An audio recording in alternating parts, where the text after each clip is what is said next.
Ketemu lagi dengan Bincang Fenomenal. Apa yang sedang menjadi perbincangan dan fenomenal kali ini? Banyak medsos, banyak dipenuhi dengan berita permainan catur. Lalu kira-kira tahun 2007 itu pernah terjadi. Grandmaster Utut Adianto bertanding melawan mentalis Deddy Corbuzier.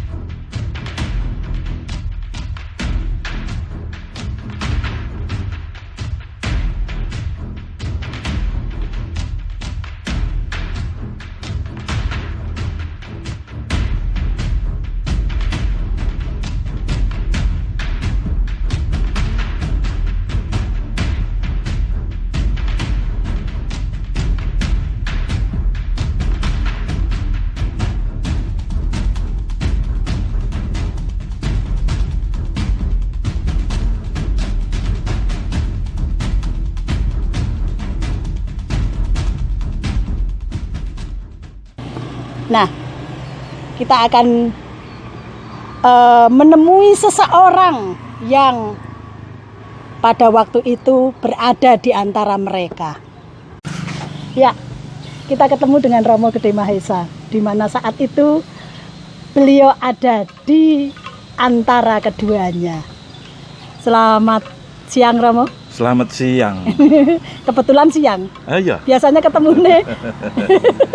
Sore malam ya, Mo ya.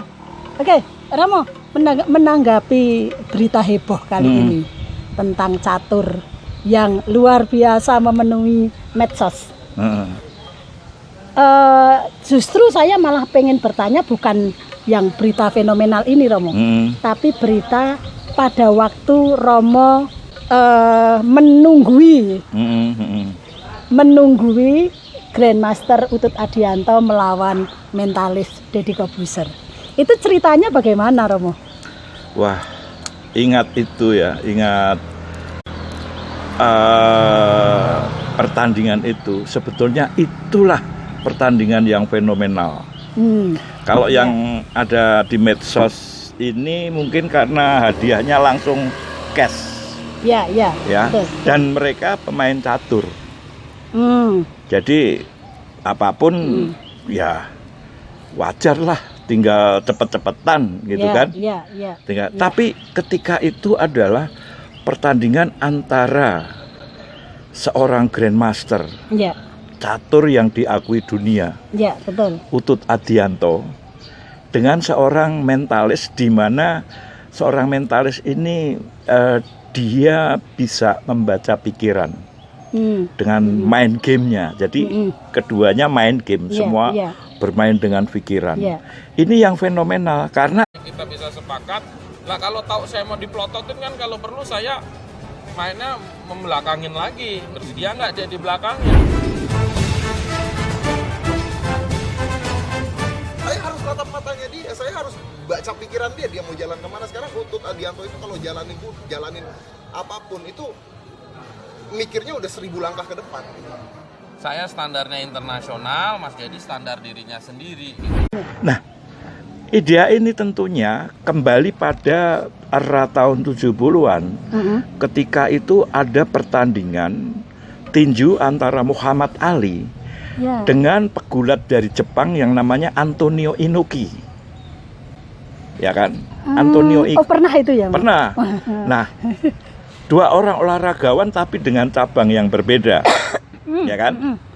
Bertanding. Ya akhirnya dibilang seri. Kenapa? Mereka punya defense pertahanan masing-masing. Nah, Utut Adianto, Deddy Corbuzier ketika itu juga tentunya dengan keahlian, skillnya masing-masing bertahan, ya kan? Di sisi Utut Adianto sendiri,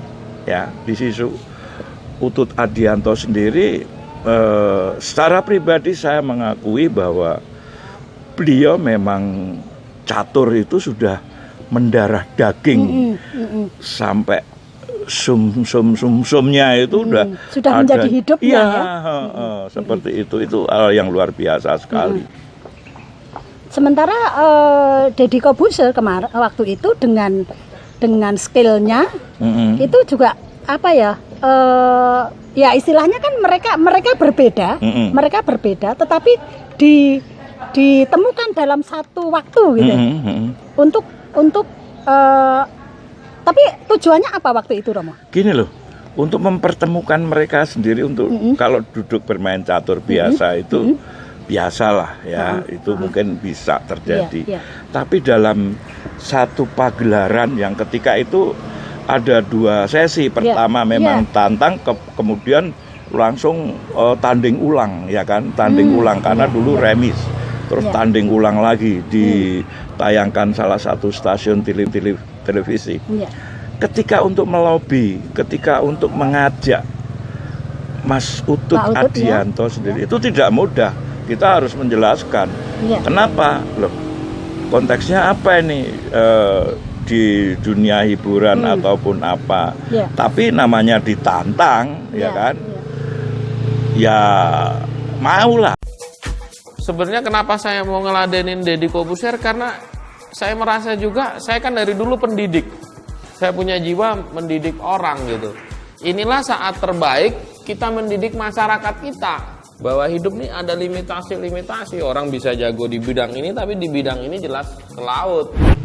Kemudian dari situlah saya mengenal siapa Utut Adianto sebenarnya, gitu loh. Saya juga pengen tahu, Romo, sejauh mana Romo mengenal Grandmaster Utut Adianto sampai beliau ini punya sekolah catur dan sebagainya. Itu gimana, Romo? Itu perjalanan yang sangat luar biasa. Tidak mungkinlah setiap orang itu bisa seperti beliau ya. Karena sekolah catur ketika itu mana ada sih, kalau sekolah bola biasa, sekolah catur yang benar-benar oleh Mas Utut Adianto ini benar-benar diciptakan untuk orang menjadi atlet. Dana dari mana sih mendirikan catur yang ketika itu kalau nggak salah nyaris per kota ada ya. Itu yang saya tahu adalah perjuangan beliau sendiri dengan modal beliau sendiri. Modalnya dari mana? Dari Mas Utut bermain catur. Karena catur ketika itu di Indonesia tidak bisa untuk hidup. Jadi lalu bermainnya di luar. Di luar. Dia selalu dapat panggilan, selalu selain pertandingan resmi ya. Dia selalu dapat panggilan dari kelompok-kelompok orang-orang tertentu ya, nggak tahu mereka karena di luar negeri ya. Itu bertanding, kemudian di apa ya, kalau boleh dibilang gini loh, geng kartel-kartel orang yang suka hiburan. Jadi di luar negeri itu ada tren hiburan. Jadi ini ya Romo, apa namanya, dibon untuk main catur gitu ya. Dan yang ngebon itu gini loh, justru orang-orang yang mencari hiburan. Tapi hiburannya apa? Hiburannya nonton catur. Manggil menu-menu khusus itu Mas Utut ya. Ditantangkan dengan mana, ditantangkan benar. Mereka nonton kayak.